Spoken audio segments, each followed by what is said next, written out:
Igor frowned, clearly not expecting this reaction. "Who the hell are you calling?" But Marina didn't answer. The dial tone felt like an eternity. "Hello," a male voice answered on the other end. Igor paled. His face contorted as if he'd seen a ghost. He recognized the voice. Of course he did, it was the voice of his boss, Vasily Petrovich. "Hello, Vasily Petrovich," Marina said calmly, looking straight into her husband's eyes. "This is Marina Medvedeva. We met at the company party 3 years ago. You said back then that if I ever needed help, I could reach out." "Marina, of course I remember," the voice on the line warmed. "What happened?" "I need legal advice," Marina continued, not taking her eyes off Igor, who stood as if struck by lightning. "You see, my husband owns the apartment we live in. But 3 years ago, when his company was on the verge of bankruptcy, I sold the dacha I inherited from my grandmother and invested all the money to save the business. I have all the documents confirming the transfers. Tell me, do I have the right to claim a share of the jointly acquired property in a divorce?" Silence hung in the air. Igor opened his mouth but couldn't utter a word. His face turned from pale to crimson. "Of course you do," Vasily Petrovich replied. "Moreover, if you can prove that your funds were invested in your husband's business, you may claim a share in that business as well." "Marina, I had no idea about this situation. Igor never mentioned it." "He never mentions a lot of things," Marina interrupted. "Thank you, Vasily Petrovich. I'll come to your office for a consultation. Tomorrow morning work for you?" "Of course. I'll be waiting." Marina placed the phone on the table and, for the first time in a long while, smiled, not with joy, not with malice, but with the relief of someone finally lifting a heavy burden. How dare you?" Igor hissed. Marina raised an eyebrow. "Oh, I dared to save your business when you begged me on your knees. I dared to endure your rudeness and contempt for 3 years. I dared to stay silent when you came home at 3 a.m. reeking of someone else's perfume. And now, I dare to defend myself. You can't do this." He stepped toward her, but Marina raised a hand, stopping him.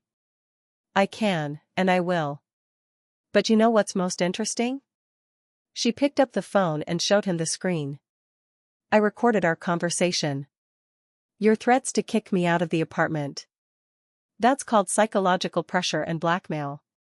I think the court will find it very interesting."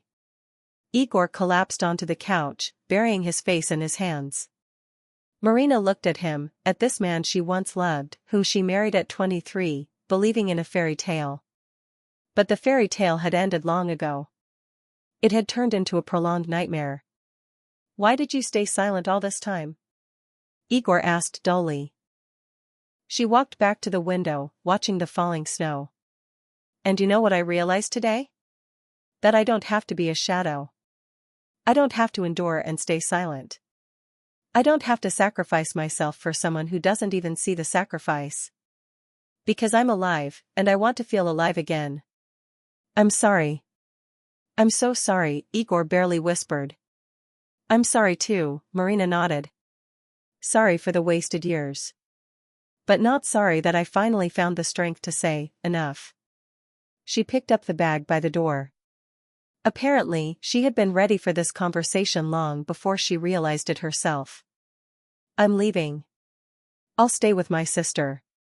My lawyer will contact you through your boss. I think Vasily Petrovich won't mind recommending a good specialist. And by the way, remember, I'm not trying to take everything from you. I just want what justice entitles me to." Marina opened the door and turned back one last time. "And one more thing, I hope you find someone who will love you as devotedly as I did. And that you learn to value it." The door closed quietly behind her.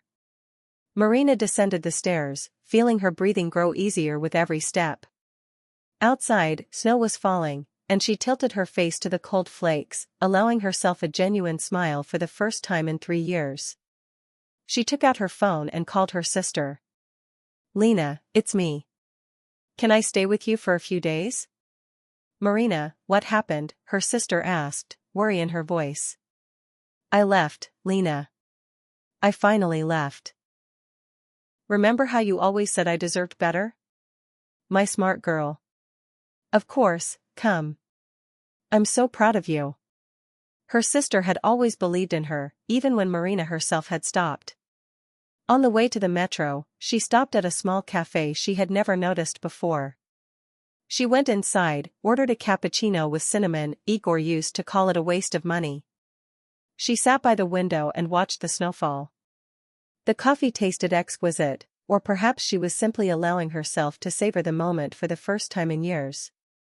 Soft music played in the cafe, the air smelled of fresh pastries, and at the next table, an elderly couple held hands, smiling at each other. Marina looked at them and thought. That's how it should be. Love isn't sacrifice, it's reciprocity. She opened the notes app on her phone and began writing plans. Find a job. After all, she had an excellent accounting degree she hadn't used in 5 years. Sign up for professional development courses. Take a solo trip to the sea, just because she wanted to. Dye her hair the shade she always loved but Igor called vulgar. The list grew, and with it grew the feeling that life was just beginning. Her phone buzzed, a message from an unknown number. Marina, this is Vasily Petrovich. I spoke with the best family lawyer in the city.